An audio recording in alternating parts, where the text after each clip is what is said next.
is tudjuk tölteni. Jó. Gyorsan végigfutunk még a beállításokon is. Ugye általános beállításokkal kezdődik. Meg tudjuk adni a levéllistánk méretét, HTML szerkesztő. Ezt célszerű így hagyni, ez azt jelenti, hogy ebben a kinézetben fog megjelenni nekünk a levélírás során. A böngésző nem egy másmilyen kinézetben, ezen én igazából nem szoktam változtatni. Ha levelet szeretnénk folytatni, illetve válaszolunk egy levélre, tehát kapunk egy levelet, például most visszamegyek ehhez az érkezett mappa részhez, rákattintunk itt a Freemail adminisztrátortól kapott levélre, nézzük végig itt is a felső részt. Ezzel visszamegyünk, tehát olyan, mintha itt bezártuk volna ezt a részt. Ebben válaszolni tudunk. Válasz mindenkinek akkor érdemes, hogyha a másolatban kapónak is, és a címzetben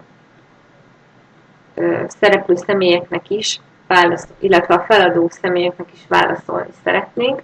Ha csak a sima válaszra megyünk, akkor csak a feladó személyeknek fogjuk a választ elküldeni.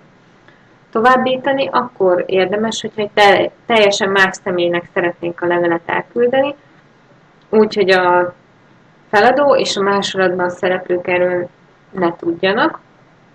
Ez a kis kuka jelenti a törlést, ugye kéretlen levélnek tudjuk még beállítani, olvasatlannak, ezt a kis csillagot is néztük, áthelyezni, levél forrás, levelet ki is tudjuk nyomtatni.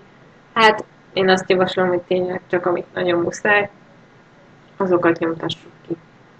Levél forrásánál pedig hát igazából ez egy ilyen programozói kód, ezt annyira a laikusok nem szokták használni. Jó, akkor itt be is zárom, és visszamegyünk ide a beállításokhoz. Eredeti levél beillesztése. Na igen, erről volt szó, hogyha a válaszlevelünkben szeretnénk, hogy az előzmény levelek is megjelenjenek, akkor az eredeti levél beillesztését hagyjuk így, és akkor így magát az egész beszélgetést egy folyamatban látjuk. Szerintem célszerű ezt használni. Esetleg akkor érdemes kikapcsolni, hogyha hivatalos levelet küldünk, de akkor is ki tudjuk törölni az előző részeket. Jó, kukaürítés kilépéskor. Én ezt megmondom őszintén, hogy szeretem. Felesleges a kukában őrizgetni a leveleket. Esetleg akkor célszerű, hogyha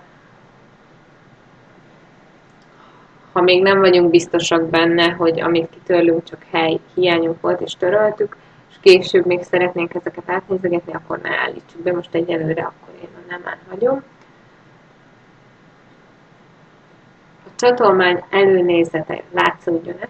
Tehát, hogyha mondjuk egy Word-öt csatolunk, akkor a címzet az lássa, hogy ez egy Word dokumentum. Vagy csak annyit lásson, hogy egy csatolmányt küldtünk. Szerintem célszerű az előnézetet meghagyni, hogy tisztában legyen azzal, hogy mit kaphatott. Böngésző értesítési hang, hogyha így levelünk jött, és be vagyunk lépve ide a Freemail felületére, akkor egy kis hangjelzés jelzi, hogy levél érkezett. Levél csoportosítva. Ez a leveleket ilyen külön kis blokkokba rendezi. Igazából én ezt nem szoktam használni, mert ha így is úgy is elolvasom a levelet, akkor teljesen mindegy, hogy van beállítva. A profil az ránk vonatkozik, tehát a személyes adatokra, az irányítószerem, ez az, amikor a regisztráció során megadtunk. Mappa létrehozása, ez az, amit az elrendezéskor és a mappába rendezéskor már néztünk, itt is tudunk még rendezgetni, törölni, átnevezni, üríteni, és tudjuk egy gombnyomásra az egész mappát.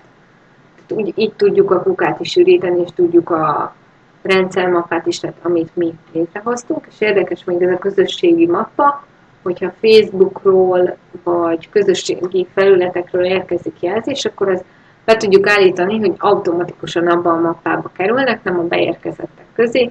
Ez mondjuk célszerű, mert elkülönül, hogyha úgy van beállítva a Facebook fiókunk, hogy minden értesítésről kapunk e-mail jelzést, és akkor elég sok e-mail össze tud gyűlni, és akkor nem keveredik el a fiókunkban.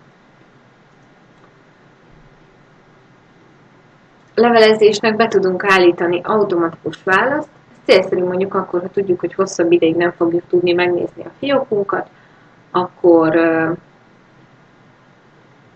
egy ilyen választ beállítunk, és akkor a küldők automatikusan megkapják ezt, aztán amikor majd újra el tudjuk olvasni a fiókunkat, akkor tudunk rá rendesen válaszolni.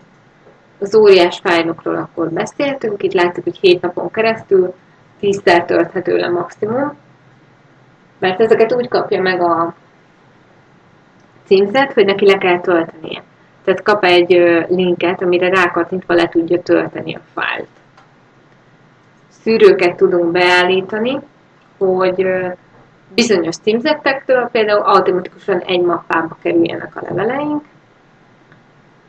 Hát itt az egyszerűbb módot javaslom, de megnézhetjük a haladót is. Tehát, hogyha aktív ez, akkor a feladó címe alapján például, vagy nézzük címzet címe alapján, levél tárgy alapján, ha ezeket beállítjuk, és beállítjuk azt is, hogy hova szeretnénk ezeket helyezni, például a rendszermappába szeretnénk helyezni a FreeMail rendszertől érkezett üzeneteket, akkor azok automatikusan abba a mappába fognak beérkezni, nem az érkezett mappába. A biztonság résznél, amit regisztrációkor is megadtunk, tudunk biztonsági kérdést megadni erre válaszsal, másodlagos e-mail címet, új jelszót, 2 lépcsős bejelentkezést, ez egy biztonságosabb bejelentkezési forma, illetve itt tudjuk a fiókunkat törölni. Minden biztonsági kérdés érintő módosításra szükség van a jelszóra. Visszajelzés pedig itt a rendszernek tudunk egy visszajelzést küldeni, hogy mennyire vagyunk elégedettek a szolgáltatással. Jó, hát ennyi lenne röviden a FreeMail. Ha esetleg kérdésetek van, akkor nyugodtan írjatok nekünk üzenetet Facebookon, blogon, e-mailen keresztül, ahogy jól esik.